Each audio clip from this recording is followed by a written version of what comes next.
yam brahma varunendra rudramardastunnanti divyaistavaihi vedai sangapada kramopanishadaihi gayanti yam samagaha dhyanavasthita tadgatena manasa pashyanti yam yogino yasyāntam navidusura suraganaha devāya tasmai namaha.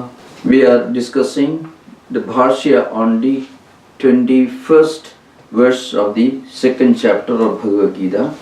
The verse is vedāvināśinaṃ nityaṃ enamajamavyayam kathaṃ sa puruṣaḥ pārtha kam ghātayati hanti kam. So Bhashyakara has already established sarva karma nishedasya udaharanartham harana kriya nishedha. That is the avikriyatva, the immutability, the unchangeability, the unchanging nature of Atman has already been established as a sufficient reason for the absence of all karmas. So the discussion continues. Here puruṣaḥ, of course we discussed this. Puruṣaḥ is asking one question. Satyam ukto nadu sa karana visheshaha anyatva vidushaha avikriyatva atmanaiti nahi avikriyam sthanum vidadavataha karma na sambhavati iti ched. So the question is this: just because a vidwan realizes Atman, it doesn't mean that the avikriyatvam, the immutability or the absence of all actions associated with Atman should also be attributed to the knower of Atman. You may see a pillar, an iron pillar or a post or a wall which is static, which doesn't move, which doesn't do anything. But a person who sees that object doesn't become static. That's a puruṣaḥ. So Siddhanta says it is totally different. Because when we realize Atman, we are realizing that our true nature is Atman. When a person sees a pillar or a post, there is always a difference between the knower or the seer, the perceiver, and object seen or perceived. Because that experience belongs to the empirical plane. But as a result of karma yoga, chitta shuddhi, and jnana prapti, when we realize that our true nature is Atman, which is avikriya, which is beyond all actions, we do not see a difference between what we realize and ourselves, because we are realizing our own true nature. We are realizing the truth that we are not different from Atman. We are realizing our identity with Atman. So the realization at the spiritual plane, yat sakshat aparokshat brahma, that realization, which is aparoksha anubhuti, is totally different from any kind of experiences at the empirical world, like seeing a sthanu, a pillar or a post or anything. So the puruṣaḥ's argument is refuted. The discussion continues. Na vidushaga atmatva na dekhādi sanghādasya viddutta. Now here it is the enlightened, the spiritually advanced person who realizes his total identity, his non-distinction, his non-difference with Atman. He is the one who gets this enlightenment or knowledge, the viddutta. It is not dehādi sankhāta.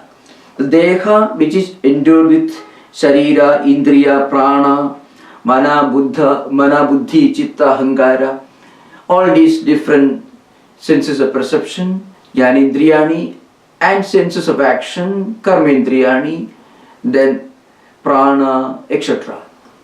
This psychophysical mechanism doesn't get realization.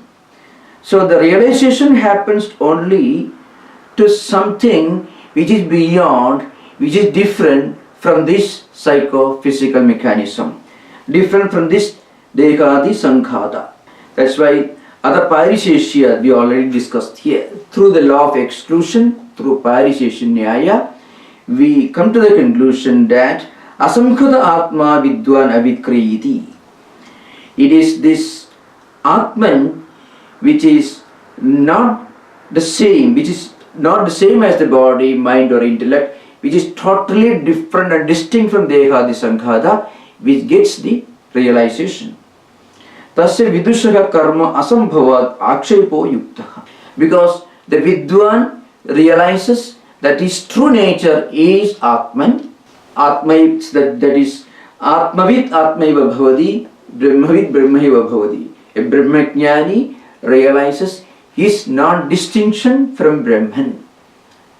When we realize Brahman, what we are realizing is, what we are trying to understand is ourselves. It is an inner journey in search of our own identity. We come to the realization that the seeker is the same as the reality that is sought.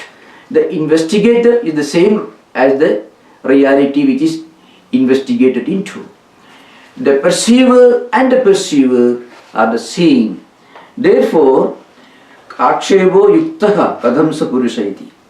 Therefore, the total negation of any activity like killing or being killed, all this, that is, all activities denied in Atman, that is akshebartha. That's a real meaning of kathaṃ sa puruṣaḥ pārtha kam ghātayati hanti kam.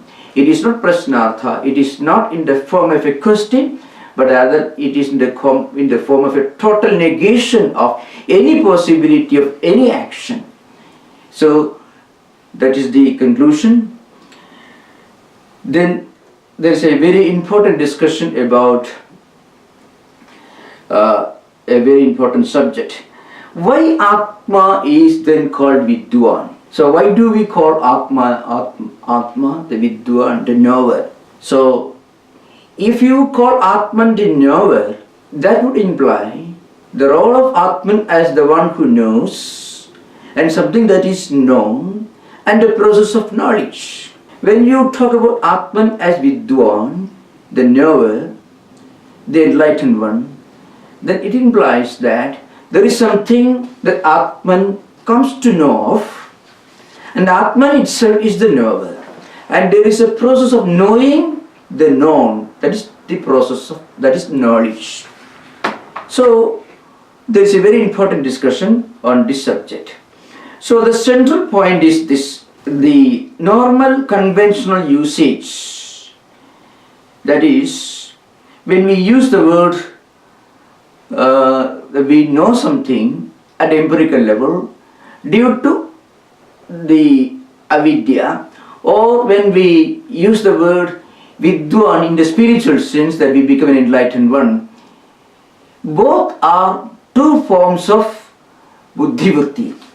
One is vidya, the other is avidya. So it resembles a statement that comes in another script, another context. Nahi brahmanaha avikriyasya vidyalakshana sukriya vikriya bhavidum arhati.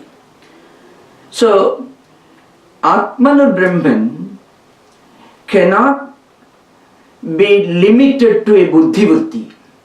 So any kind of knowledge, even the knowledge of Brahman, even the knowledge of the absolute reality, is a kind of buddhivritti. The knowledge of empirical things is related to buddhivritti associated with avidya. The knowledge of Brahman is associated with the buddhivritti associated with vidya. And true reality, the Atman, is beyond both buddhivritti associated with avidya and buddhivritti associated with vidya. It is beyond both vidya and avidya. So that point is established here. Maybe before proceeding further, I can explain this in the light of a very interesting, very simple example from the Gospel of Sri Ramakrishna. Sri Ramakrishna says, suppose a thorn is thrust into your flesh, in the body. Suppose a thorn, a sharp thorn has been thrust into a part of your body. So you want to get it out of it. You may have to use some needle, or you may have to use another thorn to get rid of the thorn.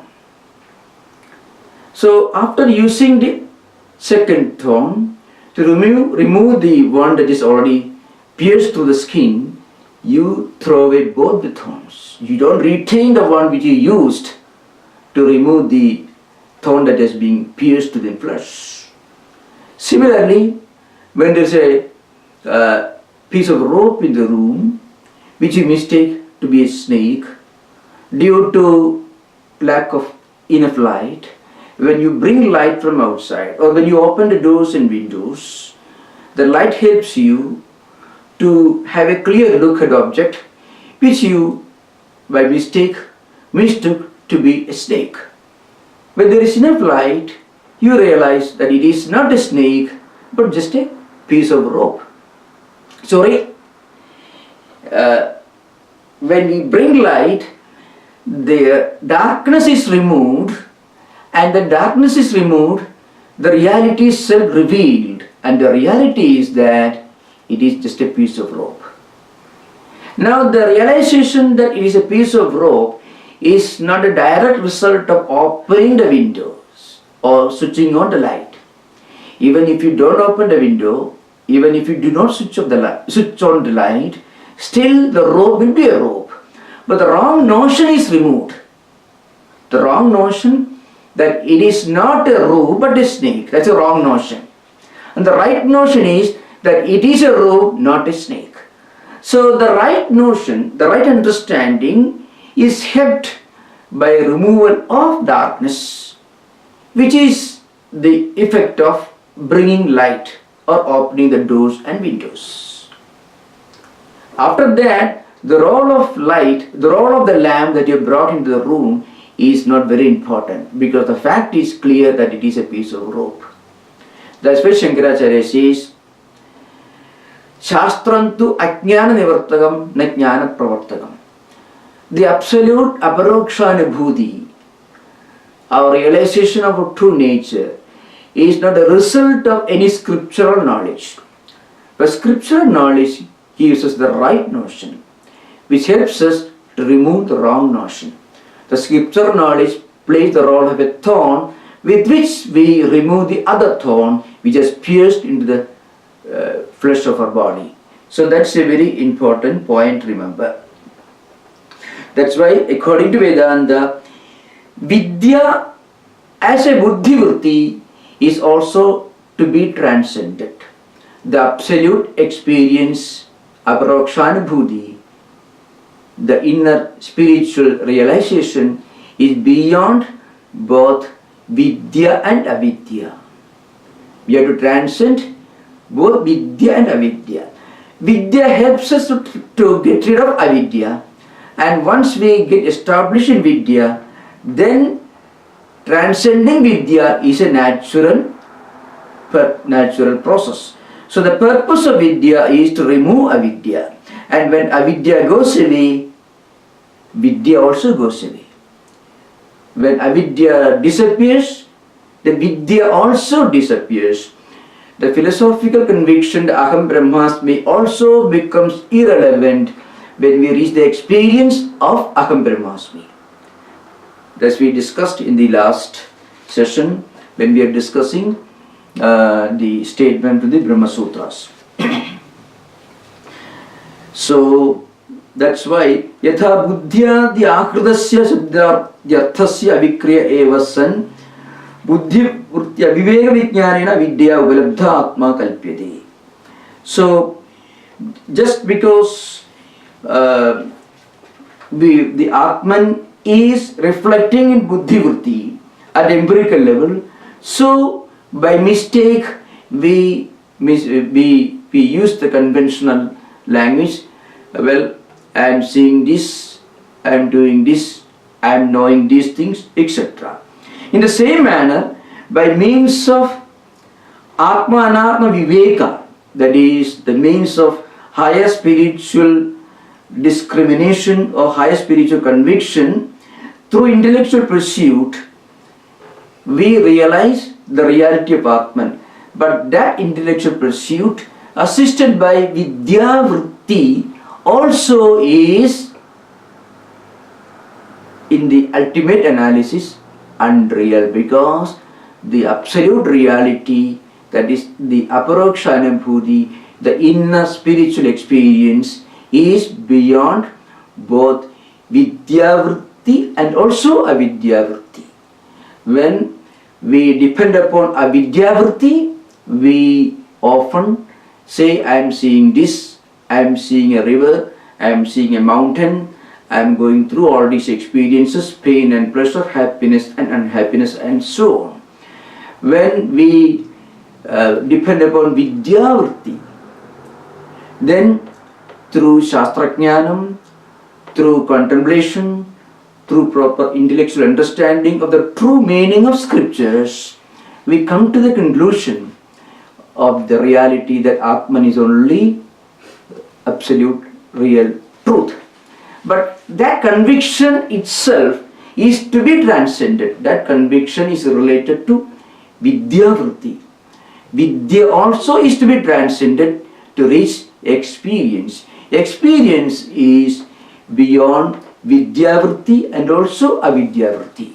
So the intellectual or the theological, the philosophical significance of this statement is, no amount of philosophical conviction, no amount of philosophical speculation, even of the right kind of philosophical speculation, is equal to experience. Experience is beyond even the right understanding of scriptures. The right understanding of scriptures helps us to get rid of the wrong understanding of scriptures. Vidya Vritti helps us to get rid of Avidya Vritti. But once Avidya is gone, Vidya has fulfilled its mission, its purpose. Then for a spiritual seeker, as he evolves from Vidya Vritti, as he transcends Vidya Vritti, as he realizes the reality, as we reach the experience level of Vidya Vritti, then Vidya Vritti as an intellectual conviction of the scriptural truths also goes away. So the ultimate aparokṣānubhūti is beyond even proper scriptural understanding. It is beyond words. Yato vāco nivartante aprāpya manasāsaha. This is Taittiriya. So this statement is there. Evameva atma anatma vivekajñānena buddhivrittya vidyaya asatyarūpaya eva paramarthadaha abhikriya eva atma vidwan uchyate. So when we use the word vidwan, a person who has understood the scriptural truth, it is only a relative statement. It is not incorrect, but it is the ultimate statement. It is only an empirical statement. So Bhashyakara says, even through sadhana sadhushtaya sampatti, even through proper study of scriptures, proper understanding the meaning of the great Vedic statements, when we reach the experience level, then we transcend, we go beyond the intellectual conviction of the absolute reality.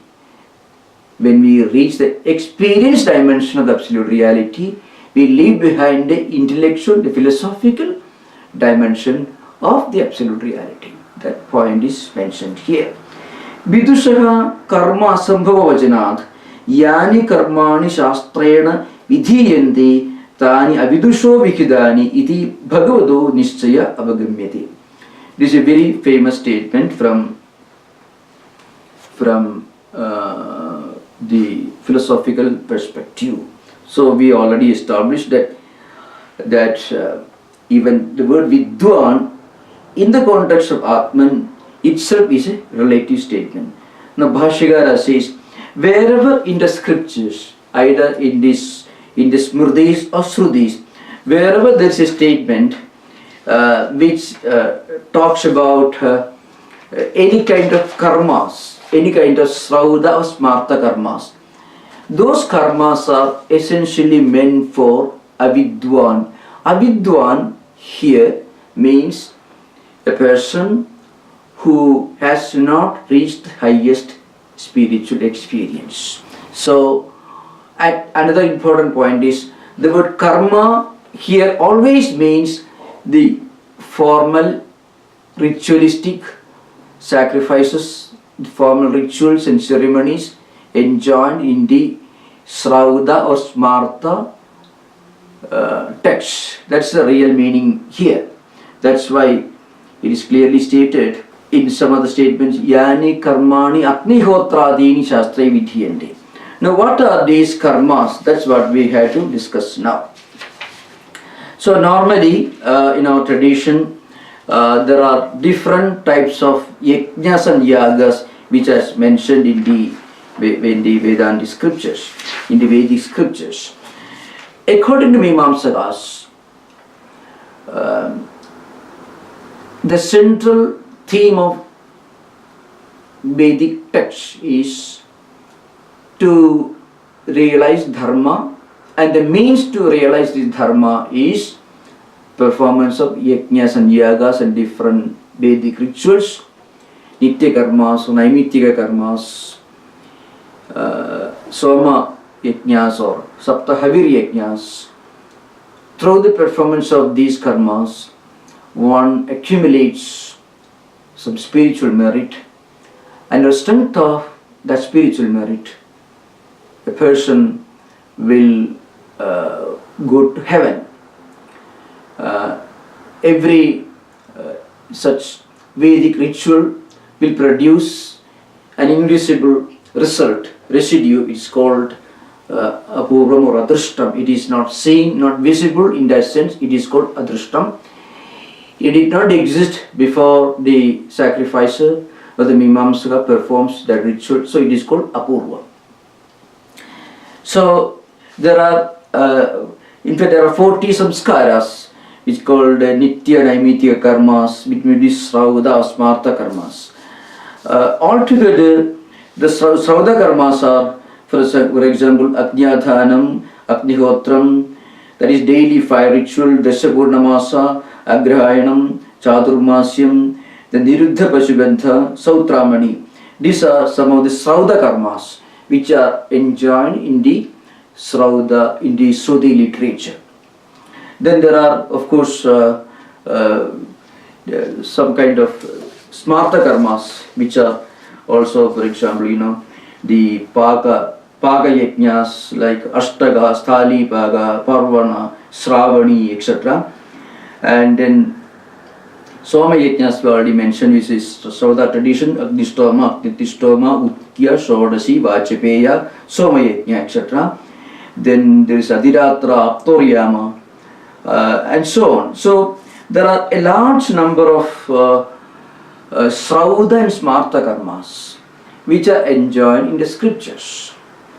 The purpose of these karmas, these sacrifices, these rituals, is to enable a Mimamsaka, a sacrificer, to reach heaven. And after living for long years in heaven, the sacrificer returns to this world to be born again and continues this performance of yajnas and yagas. Heaven in the Mimamsaka sense is qualitatively different from heaven as understood in the Abrahamic tradition. Heaven in the Mimamsaka tradition is just an experience of more or less celestial and worldly pleasures for a very long time.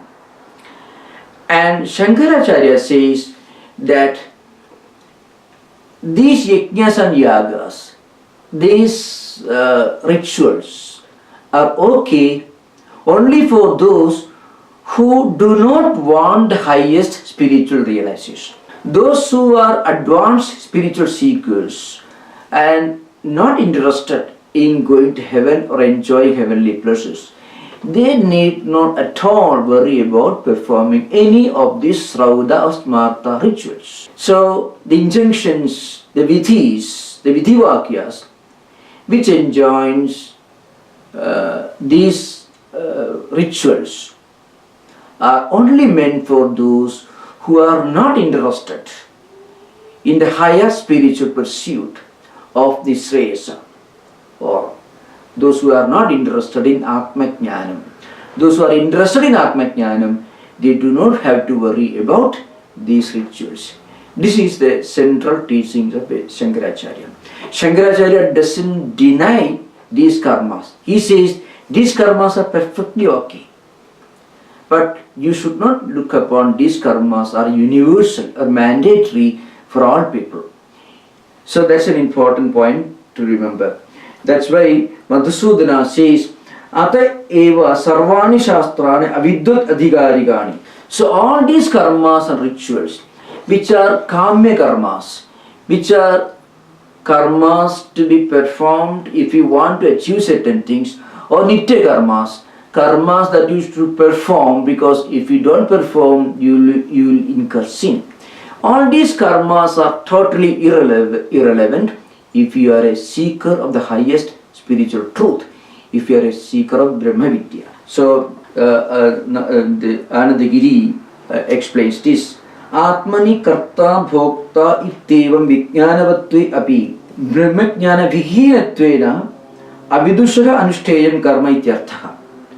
So, brahmajnana vihinatvena, here those who do not have brahmajnanam, the highest spiritual realization, and those who do not want this highest spiritual realization, they look upon themselves as fit for performing these rituals because they want to enjoy the results of performance of these rituals. Swargagamo yacheta. When such a person finds a statement in the Mimamsa text, those who want to go to Swarga, those who want to enjoy heavenly pleasures, should perform a ritual. So, the desire to enjoy heavenly pleasures and the ability, the financial ability and other, the availability of the necessary equipment, necessary things will perhaps enable a person to think, well, I should perform a yajna, I should perform a ritual so that I can go to heaven. So, the desire of the person to enjoy heavenly pleasures and the availability of the necessary means at his disposal, and again the understanding of a scriptural statement that if he wants to go to heaven and enjoy heavenly pleasures, he can perform this ritual. These factors together will make a person perform these rituals. But it is only meant for those who do not want to go beyond the empirical plane, those who do not want the highest spiritual experience. So that's the essential meaning of the statement, Vidushaha karma sambhavajanat. A jnani who may not have any desire for any of the yajnas and yagas, who have experienced the highest spiritual truth, for such a person, such rituals are totally impossible and irrelevant. Yani karmani shastrena vidhiyante tani avidusho vikidani. So only an avidwan will consider these vidhivakyas as mandatory. Iti bhagavado nishya avagamiti. So the discussion continues. Here Purvapakshi asks one question. Nani vidya api avidusho eva vidhiyate. Vidhita vidyasya pishtapeshanavat vidya vidhanarthakyat. Tatra avidusha karmani vidhiyande na vidusha iti vishesho navavadyate. So Purvapakshi says, if you say that the karmas, that is all these Vedic rituals, are meant only for an avidwan, for a person who doesn't have Brahmajnanam and who doesn't want to have Brahmajnanam, if all these rituals, Vedic rituals, are prescribed only for such a person, then you have to admit that Vidya also is meant for such a person. Vidya is not prescribed for a Vidwan because Vidwan already has got Vidya. So why should a Vidwan be taught Vidya? Why should a person who knows everything be taught knowledge? There is no need. That's a opposite argument, an objection raised by the Purvapakshin, by the Mimamsakas. He says, if karma or rituals are meant only for avidwan, karmani avidusho vihidani, you made such a statement. All these rituals, karmas are prescribed only for avidwan, for those who are ignorant, those who are not endowed with the highest spiritual realization. They are the people who are supposed to perform these rituals. Karmas are meant for them. In that case, Vidya also is meant for them. Why? Because a Vidwan doesn't need Vidya. So, in fact, if you prescribe Vidya for a Vidwan, it's just like grinding a corn that's already ground. Pishtapeshanavat. Suppose you take corn or any grain, you grind it to powder, and again you go on grinding even after it has become fully powdered. If it has become powder, still you go on grinding a powder. So it's totally a waste of effort to teach knowledge to a knowledgeable person, who is a learned person, to teach Vidya, to prescribe Vidya for a Vidwan is as meaningless as go on pounding or grinding corn or any grain that is already ground properly. So that's why Pishtapeshanavet Vidya Vidhana Anarthakyat. So Avidushaha Karmani Vidhiyente. It's already stated. All rituals are meant for Avidwan, for those who do not have the highest spiritual realization, those who do not want the highest spiritual realization, and who want to go to Swarga, who want to enjoy comforts in this world and also enjoy comforts in heaven. For such people, Vedic rituals are prescribed. Okay, we understand, we admit that. Then what's the use of prescribing Vidya, the highest spiritual knowledge, for those who have already known the reality? So that also should be for Avidwan. That's the false argument, Purvapakshin's argument.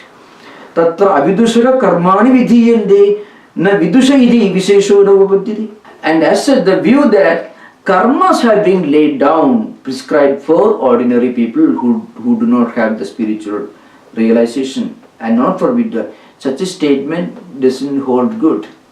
Because Vidya is meant for those who do not have Vidya and Avidwan. So Vidya also should be meant for Avidwan. That's the argument of the Purvapakshin.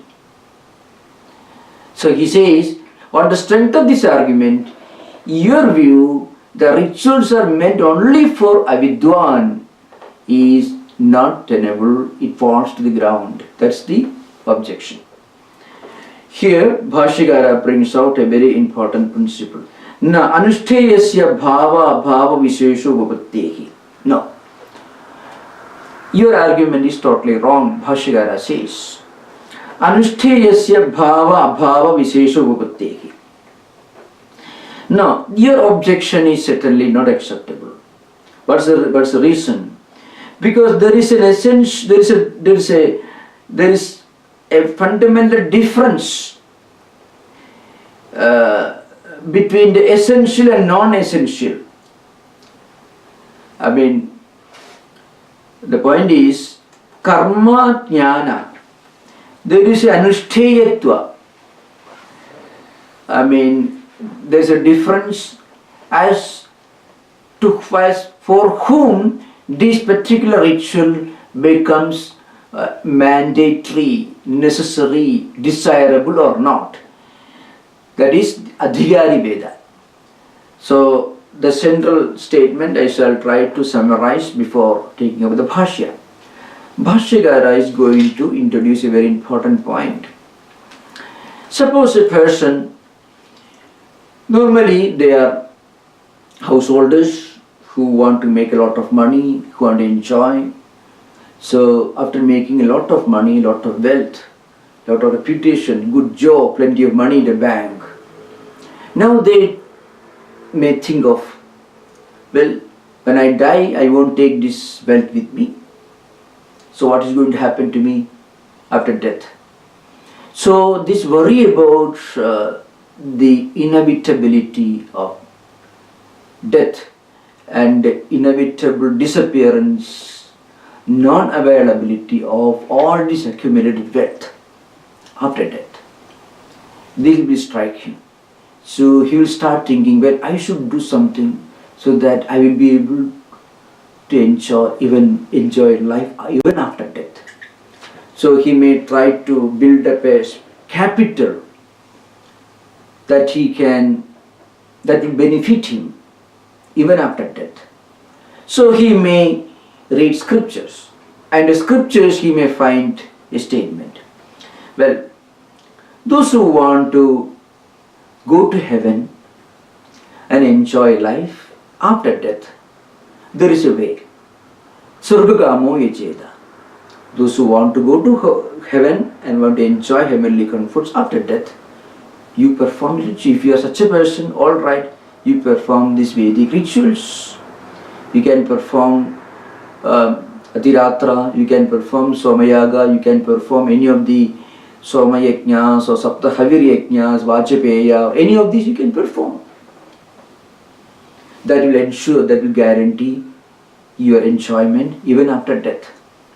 So his desire to enjoy, to continue a pleasant, happy life even after death, and his the availability of the necessary means to perform such rituals will naturally prompt him to perform some Vedic ritual. When he reads in the Vedic text, Surgagāmo-yajeda, those who want to go to heaven, there is a way to do that. You perform this yajñas, yagas, etc. For such a person, these statements are okay. These Agnihotrādini, or any of the Srauda karmas, either Saptahavir Yajñas or Soma Yajñas, any of these Yajñas and Yagas will be a wonderful thing. Because first of all, he has the means to perform such a ritual. It requires a lot of money, a lot of equipments, a lot of help from other people. And he should know how to do that. He may read the scripture and he may come to know that if he performs such a ritual, he can go to heaven. He can have heavenly pleasures even after death. So these two factors, that is, his desire to go to heaven and knowledge that if he performs such a ritual, he can go to heaven, will prompt him to make the necessary preparations. He needs a lot of money. You have to accumulate a lot of necessary ingredients to perform a Vedic ritual. So naturally, he will be prompted to perform this ritual. But what about an Atmajnani, or what about a person, what about a spiritual seeker, advanced spiritual seeker, who doesn't care for enjoyments of this world and certainly doesn't care for enjoyments of heaven? Why should such a person worry about performing rituals? If you do not have a job right now, and if you find an advertisement in newspaper, if you don't have a job, if you want a job, and if you have these qualifications, you can apply. So you are qualified and you are in need of a job, and you get the information from a newspaper advertisement that if you apply for this job, you may get that job. So all these together will naturally prompt you to apply for a job because you are in need of a job. But a spiritual seeker, who is an advanced spiritual seeker, who is in pursuit of the highest Brahma-jnanam, he is not worried about any statements that talk about going to heaven. He totally ignores them, or he is beyond them. So there is always a difference of adhikari Veda. Those for whom these Vedic rituals are desirable, are prescribed in the scriptures, and those for whom they are totally irrelevant. For those advanced spiritual seekers who are looking for the highest spiritual experience, who are meditating, who are doing prayer, who are reading scriptures, who are spending their time in contemplation, for such people, these statements about going to heaven, enjoying comforts in heaven, these statements have totally no value, no relevance.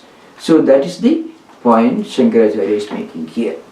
Now, anushteyasya bhava abhava vishesho upattehi agnihotradi vidyartham jnanotra galam agnihotradi karma aneka sadhana upasamhara purvakam. Bhashyakara says there is this difference. An ordinary person, a layman, after reading this vidhi statement, this injunction in a Vedic text, and he also comes to know the means to attain these heavenly comforts, and he comes to know of how to perform Agnihotra and other rites. So what will he think? He will naturally go about accumulating those necessary ingredients, making preparations, collecting the necessary ingredients, people to help him. He will have to contact those who will help him with Udgada, the Adharyu, the Hota, the Brahman. He will have to contact different priests who will help him in preparing this Yajnavedi, Yajnashala, who will do the necessary Vedic chanting. He will need all these important factors in his favor. Why? Because he thinks karta aham mama kartavyam iti evam prakara vijnanavataha avidushaha. So he is an avidwan because he is not interested in the highest Brahmajnanam. He is interested only in enjoying this world and enjoying worldly comforts in heaven. So naturally, when he reads a statement in the text, he will think, Aham Karta, I am the doer, and it's my duty, Mama Kartavyam. Why does he feel that it is his duty to perform Vedic ritual? Because he wants to go to heaven. He is enjoying life in this world. He is not interested in the pursuit of the highest Brahma Vidya. He is interested only in enjoying comforts. And he wants to enjoy comforts in this world, and he wants to continue enjoying the same comforts in heaven after death. So he says, Aham Karta, Aham Yajna Karta. I am going to be going to perform, I am going to be a sacrificer, I am going to perform the yajna, because Aham Bhokta, I want to enjoy the results of the performance of these Vedic rituals, so it is my duty. Mama Kartavya. Idi nadu tatha na jayate ityadi atmasvarupa vidyartha jnanotra kala bhavi kinjit anushteyam bhavati. Nadu tatha na jayate. So that is again a reference to the statement we already studied, na jayate mriyate va kadaji nayam bhukta bhavidāvināśinaṃ ajo nitya shasudoyam gurano na hanyade hanyamane sarire. So that statement is there in the Gita. Gita says, this Atman, it is aja, avyaya, na jayate mriyate va kadajit nayam bhukta bhavidāvināśinaṃ. This Atma is sadvikaratida. It is not born, it is birthless, it is deathless, and it is unchanging. It is eternal, immortal reality, and that's my true nature. A Vidwan has already read this in scriptures, and he is going to realize that truth. He wants to realize his immortal nature, Atman, which is birthless and deathless. by performing this Vedic ritual, he is not going to experience that. So when he reads his Vedic statement, Surga Kamo Echeda, etc., if you want to go to heaven, you perform this ritual. These statements have absolutely no meaning for a Vedantin, for a spiritual seeker who is in pursuit of the highest spiritual realization. Because he realizes, he knows that he may not have realized it, or he may have realized it, in either case, he knows that his true nature is Atman, and this Atman is Aja, Avyaya, Nitya, Shuddha, Buddha, Mukta, Swabhava, and that is his true nature. So once he understands that, he doesn't pay much attention to these Vedic statements about going to heaven.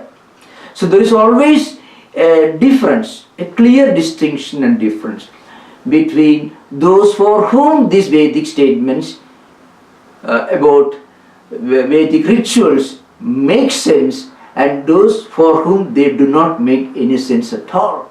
For the advanced spiritual seekers who realize, who understand that the nature of Atman is that Atman is birthless and deathless, for such great spiritual seekers, these Vedic statements about sacrifices and rituals have absolutely no meaning, no relevance.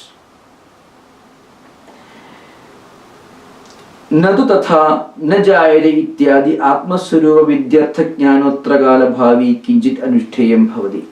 So it doesn't at all occur to this jnani as something to be performed. He may read the scriptures, but for him it makes no sense. Suppose you have already got a good job and a senior job, very satisfactory job, and if you read an advertisement in newspapers calling for candidates for a lower paying job, a job that you don't want, why should you apply for that job? You already got a much better job, so you don't consider it as relevant at all. So like that, a person who doesn't have any desire for going to heaven will not pay attention at all. He will not pay any attention to Vedic statements about kamya karmas or yajnas, yagas, sacrifices that will enable you to go to heaven. That's the idea behind it. Kintu na aham karta na bhokta ityadi atmaigatva agartruttvadi vishekjnanat anyat na utpadyati iti esha vishesha upapadyati. Kintu, so what is a jnani?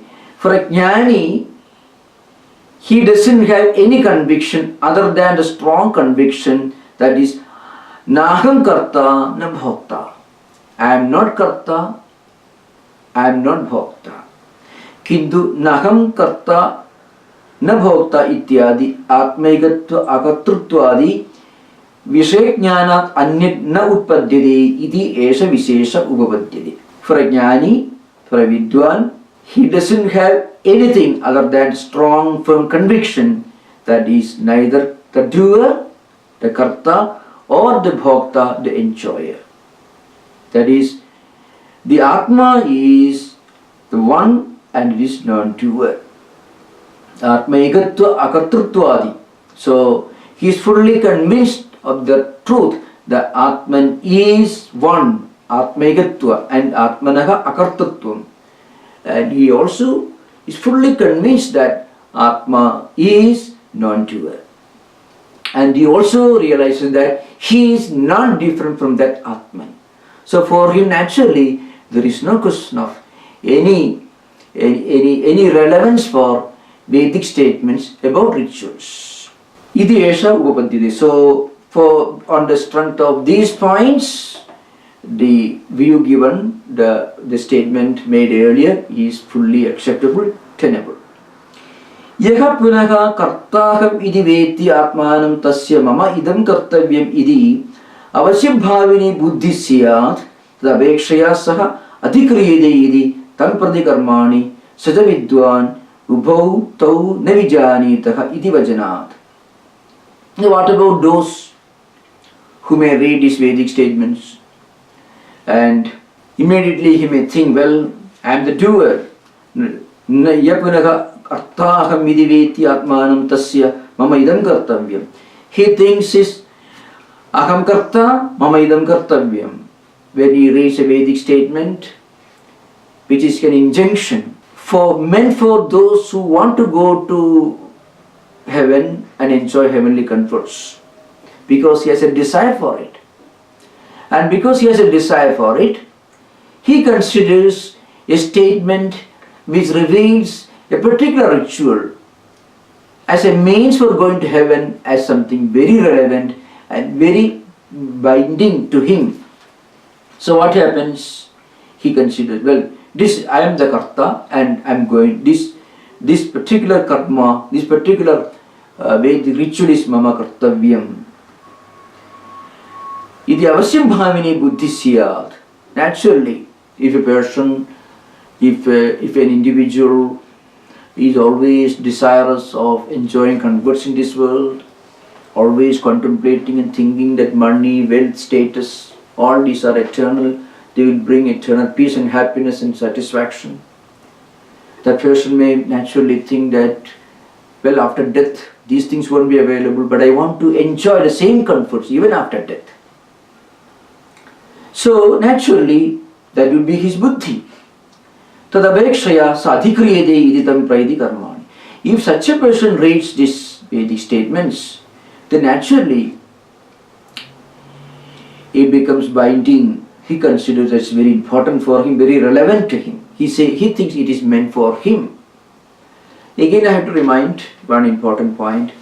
When we talk about heaven in Mimamsa tradition, which is what we are doing right now, we should remember heaven in the Mimamsa tradition is totally different from heaven as understood in the Abrahamic religious traditions.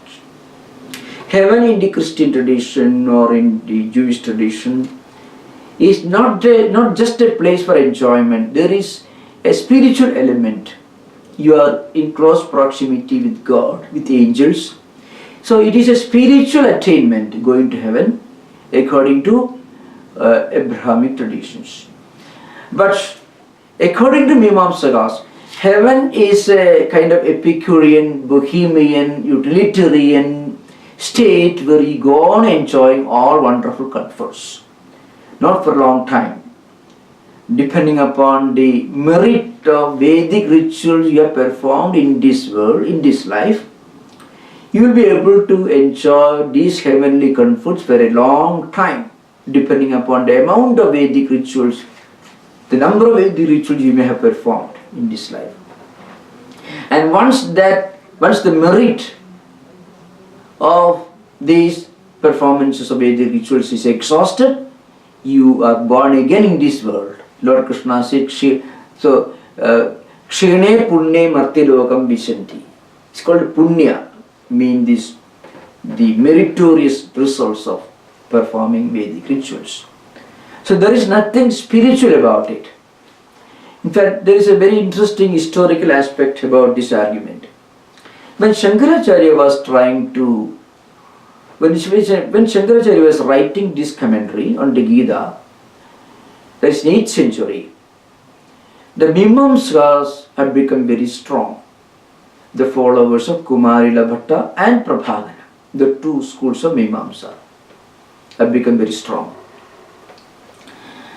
There was a long intellectual dialectical confrontation between the Buddhists who have already gone a long distance. They moved away from Buddha's original teachings. So Buddhism had become some kind of a nihilism or anarchism, intellectual anarchism, a kind of negative, all-negating doctrine. So Kumarila and Prabhagara, the two great Mimamsakas, appeared in the 5th and maybe 4th, 5th centuries, and they argued with Mimamsakas, and they won most of the debates against Buddhists. And so what happened? They won the field for the Mimamsa tradition. So Vedic ritualism was projected as a central teachings of the whole Vedic literature by these two schools of Mimamsakas, both Prabhagaras and Bhattas. After their long intellectual dialectical confrontation with Buddhists who propagated kind of negative, nihilistic intellectual anarchism in the 3rd and 4th centuries, the Mimamsakas had already won the field of argument, and they projected a view that the central theme of Vedic literature was performance of these rituals and Vedic sacrifices. They did not accept the higher Vedantic philosophy of the Upanishads, and they did not accept any of the Mahavakyas as of any significance, or they misinterpreted all those important Vedantic statements as subsidiary to statements which only talked about rituals. Or they just dismissed the higher Vedantic teachings of the Vedas as Arthavadas. That was what the Mimamsakas did under Prabhagara and Kumarila Bhatta. So when Shankaracharya came in 8th century, his main task was to save Vedantic tradition from the stranglehold of Mimamsakas, who denied any Vedantic teaching in Vedic literature, or just looked upon Vedantic statements as subsidiary, or just eulogies, statements of second category, or just statements praising some Vedic rituals. So Shankaracharya's main task was to bring back the ancient Vedantic teachings, and for that he had to write books in which he refuted the views of the Mimamsakas. And he also held a lot of discussions and debates with the Mimamsakas. He defeated them. One of the most prominent of the Mimamsaka leaders was Mandana, who was a disciple of Kumarila Bhatta, who later became his own sannyasi disciple, Shankaracharya. So when Shankaracharya writes about karma, he is using the word karma in the same sense in which the Mimamsakas were using the word karma. It is not the same sense in which the word karma was used by Lord Krishna in the 3rd millennium BC when he preached Bhagavad Gita. So if you read Bhagavad Gita, especially the 3rd chapter, the word karma has got a very universal dimension. Whatever you do, intellectually, verbally, mentally, psychologically, whatever you do, thought, deed or anything, all these are karmas and all should be elevated to a spiritual practice. This idea was later on brought back by Swami Vivekananda in 19th century as practical Vedanta. So one should always keep in mind, when Shankaracharya uses the word karma as something, as Vedic ritual which is irrelevant for a seeker of truth, highest spiritual truth, we should keep this in mind. He was using the word karma in the same limited sense in which the Mimamsakas were using. And what's the meaning of karma according to Mimamsakas?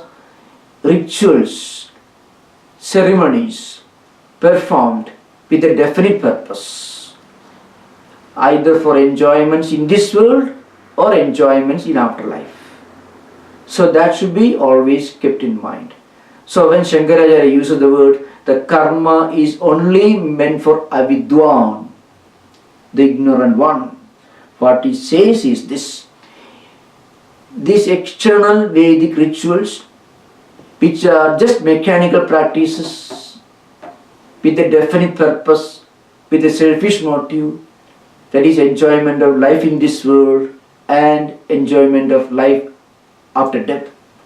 These kind of rituals are not meant for the highest seeker of truth, spiritual truth. It is only meant for those who are ignorant of the true purpose of human existence. That's the point to be kept in mind. Yapunaha kartaham iti veti atmanam tasya mama idam kartavyam iti avasyam bhavini buddhi siyat. So, if a person thinks, I am going to perform this yajna, this yaga, this ritual, because I want more comforts, I want more wealth, and I want to enjoy comforts and wealth even in heaven after my death. For such a person, when he reads his Vedic statements, injunctions about sacrifices and rituals, he will think, well, aham karta, I am the doer, and I am going, this is my duty. Mama idam kartavyam iti avasyam bhavini buddhi siyat. Tad apekshaya saha adhikriyate iti tam praiti karmani. Therefore he thinks, well, this is meant for me. I am adhikari for these karmas, because he has a desire to enjoy all the results of these karmas, so he becomes an adhikari. So, saja vidwan ubhau tau navijanitaha. So, ubhau tau navijanitaha. So, people who think aham karta or mama idam kartavyam, those who believe that my actions, my deeds I am the doer, this is my duty, I am the one going to kill, I am the one going to be killed, all this. Those who identify themselves with what they do and also the result of what they are doing. Those who identify themselves with whatever they are doing, and those who identify themselves with the enjoyer of the results of their actions, such people do not know bhautau navijanitaha nayam hanti na hanyate. So the statement from the Gita sloka is repeated here. Visheshadasya cha vidushaka karma apeksha vajanat. So that therefore this ghātayati hanti, that particular statement should be taken as a total refutation, denial of any action, any duty on the part of a brahmajnani. That's the understanding. Om Shanti Shanti Shanti. Harihi Om Tat Sat. Sri Rama Krishna Arpanamastu.